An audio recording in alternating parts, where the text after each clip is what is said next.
FM News Talk 97.1. On-demand audio. There is a fascinating new book out right now, and it's written by author Ed Klein. It's called The Amatuer, and it's all about...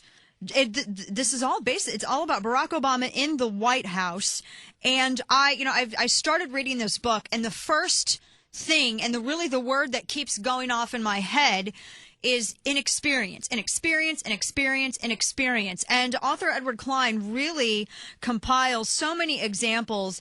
It's an embarrassing, really embarrassing look at the Obama White House. And Edward's on the phone with us right now. Good afternoon to you, sir. Good afternoon, and please call me Ed. Ed, thank you very much. Ed Klein. And I have to say my jaw has dropped open several times throughout this book, because everything that we hear in the headlines about all of, the inexperiences and the bumbling nature of this administration, when you see it through your perspective through this book, this is a very harsh take on the Obama administration, and really exposes the raw nerves of all of the problems within the administration, down from Rahm Emanuel versus Valerie Jarrett to even the First Lady. And for instance, you get into a story about Michelle Obama versus Oprah, whereas from our perspective, we all thought it was kittens and sunshine with Oprah and the Obamas, but not so. Well, it was for a long time. I mean, after all, Oprah has been given credit, and I think credit is due for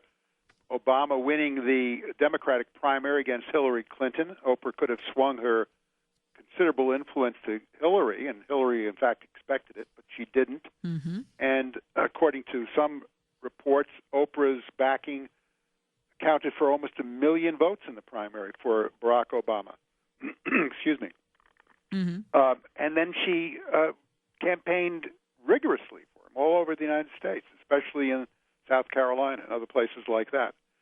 What happened after Obama became president? Oprah felt she had won the right to be a member of the inner circle. She suggested to Barack Obama and his wife that they redecorate the Lincoln bedroom, that they take her advice on how to run the social office, that Obama listened to her about his television appearances. And quite frankly, Michelle and Valerie Jarrett didn't like what they heard. They felt that Oprah was behaving almost as though she were the First Lady. They didn't want another voice directly with a direct line to the president. After all, the whole point of being a gatekeeper for Valerie Jarrett was to keep people out. Exactly. And therefore, when it came to Michelle Obama's anti-obesity campaign, and Oprah said, "Why don't you launch it on my show?" Oprah heard back from people in the White House that Michelle said, "I don't want some rich fat lady being the emblem of my program," and of course this really hurt Oprah tremendously. She wanted to let Michelle have it. Her friend Gayle King said, "Don't do that." Right. And they had a falling out. And as a result, Oprah has announced that she is not going to actively campaign in 2012 for Barack Obama. Well, she put it all on the line back in 2008, and many would argue that she really hurt herself professionally. Oprah did doing so. She took a huge risk. She did. She took a risk, and it actually hurt her ratings because her audience was not all Democratic. It was Republican and independent as well. Well, you get into the influences upon Barack Obama from his inner circle, and from the starting point of Michelle Obama's distrust of certain women. One of the women that's had a huge amount of influence on Barack Obama is Valerie Jarrett. She comes from the upper echelon of the Chicago ruling class. And you get into how Valerie Jarrett she's been at odds, it seems, with almost every single person in Obama's inner circle. Tell us a little bit about the Jarrett story in this saga. Valerie Jarrett was described to me as in the White House, which is like a royal court, and with the king and queen and then all the courtiers around, and who's close and who's not close and who's going to get to see him and who. Valerie Jarrett is the only person in the White House who is best friends with both the First Lady and the President, who is the last person to leave meetings in the Oval Office. After everybody leaves, she stays behind. What does she tell the president? She's the person at 6:30 who goes upstairs to the family quarters and has dinner with the Obamas. What does she tell them about others behind their back while she's up there in the family quarters? She goes on vacations with the Obamas. Right. Right. So she is a feared individual in the White House, and she has power that is far beyond that of anybody else, and she represents I would say, the ideological left-leaning part of the Obama White House against those who would, for instance, like Rahm Emanuel and Bill Daley, who were his chiefs of staff and no longer there, were more pragmatic politicians who were ready to do some compromising. Right. But Michelle and Valerie are non-compromising women.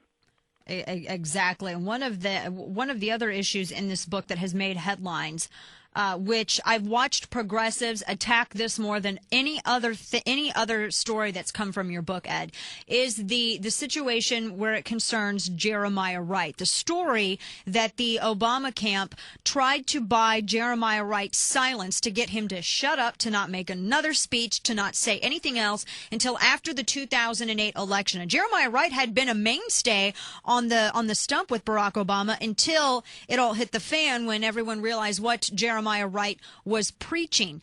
The left says that this is a non-story, that we shouldn't pay attention to it. Obviously, you included it in your book. You say different. Tell us the story about this attempt to buy Jeremiah Wright's silence. He threw him under the bus. It's a very important story, and it comes from a meeting that I had with Jeremiah Wright that lasted for 3 hours and was tape recorded. So everything he said is on tape. Was played. Some of the tapes were played last night on Sean Hannity and Fox News, and tonight more of the tapes will be played on Hannity. And in these tapes, Jeremiah Wright says that during the 2008 election campaign, after his incendiary, over-the-top sermons were made public, he received an email from Barack Obama's best friend, Eric Whitaker, who is the vice president of the University of Chicago Medical Center, and travels with Obama, goes on vacations with him, and so forth. He's in his inner circle and very, very close. And in that email, Eric Whitaker, Obama's pal, offered the Reverend Wright, according to the Reverend Wright, $150,000 to stay silent for the rest of the campaign. Right. Now, if one of George Bush's friends had done something like that, it would be front-page news all over America. It would be. Here it is being ignored by the mainstream media and only picked up by Fox News and conservative talk radio and other talk radio shows. Yes. Also in your book, and this goes along with the interview that you had with Jeremiah Wright, I found this interesting because I've read this about the Trinity Church in Chicago, the Trinity United Church of Christ, that they would not have people renounce if they came from a different faith other than Christianity, that they wouldn't have to renounce that in order to be members of the Trinity Church of the United Church of Christ. Now, one of the stories that comes from your book is that you say that Jeremiah Wright told you that he helped Barack Obama accept Christianity without denouncing Islam. Now, the natural question then for me to ask is Jeremiah Wright saying that Barack Obama is Islamic? I asked him that question, that exact question. I said, did you convert Barack Obama from Islam to Christianity? He said, it's hard to say. It's hard to say. He said, and then I asked him again, I said, do you think he was a Muslim? He said, no, I don't think he was a Muslim. He said he was steeped in Islam. He grew up understanding Islam. As a child and as a teenager, he understood Islam, but he did not understand Christianity. So on the one hand, he said he brought Barack Obama to Christ. On the other hand, he's saying he doesn't think he was ever a Muslim. And perhaps we can reconcile all this by something else that Jeremiah Wright said, which is that for the Obamas, church is not very important. Religion is not very important. He said, they were not really church attenders. Right. And that they didn't send their their children, their two daughters, to church. So perhaps what he's saying is that at bottom, Barack Obama is not a religious person. Yes. Well, and we could definitely see that with some of the policies, especially where it concerns healthcare. Last quick question, and this concerns, kind of going back to Whitaker, the gentleman who was revealed as this was the man who had offered to bribe Jeremiah Wright. This concerns the First Lady's position at the Chicago Medical Center. She had a six-figure job. She wasn't replaced after she left. Now, from what I'm getting from reading your book, it seems as almost this job was completely created just for her as kind of an interim position until they got to the White House. That job was created for her when after Barack Obama became a United States Senator, she went from a very low-paying job to this $300 and some odd $1,000 a year job for what eventually came to be called the Urban Health Initiative. Yes. Guess who's in charge of the Urban Health Initiative today? Eric Whitaker. Yes. And Eric Whitaker and the Urban Health Initiative were just awarded $6 million by the Obama administration for their work. So talk about Chicago crony capitalism. It's here in capital letters. Oh, absolutely. Well, this book, Ed Klein, this is an amazing insight into the Barack Obama White House. The Amatuer, the Barack Obama in the White House by Ed Klein. You can get it on Amazon or really wherever books are sold. This is a fantastic read. Ed, thank you so much for giving us some of your time today. Thanks for having me, Dan. I really appreciate it. Of course. Take care.